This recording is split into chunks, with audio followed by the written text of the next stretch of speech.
right? And what our Dhjetra punonjës u shkarkuan nga detyra nga Këshilli i Sigurisë Kombëtare i Shtëpisë së Bardhë të premten, teksa presidenti amerikan Donald Trump ndërmori hapa për të reduktuar fushveprimin e këtij organi. Stafi që merrej me shumicën e çështjeve të mëdha gjeopolitike nga Ukraina në Kashmir u pushua nga puna pasdite, njofton Reuters. Ky veprim erdhi vetëm disa javë pasi sekretari amerikan i shtetit Marco Rubio mori detyrën si këshilltar i sigurisë kombëtare pas shkarkimit të Mike Waltz.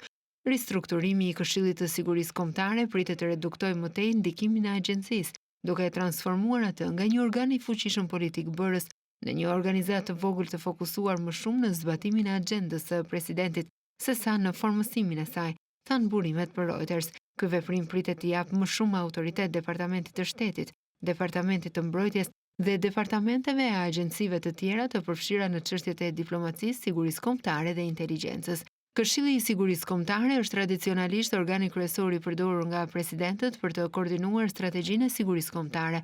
Stafi i saj shpesh merr vendime kyçe në lidhje me qasjen e SBA-s ndaj konflikteve më të paqëndrueshme në botë dhe luan një rol të rëndësishëm në sigurinë e vendit. Këshilli i Sigurisë Kombëtare kishte më shumë se 300 punonjës në udhëheqjen e ish-presidentit Joe Biden. Stafi që është larguar nga agjencia do të transferohet në pozicione të tjera në qeveri.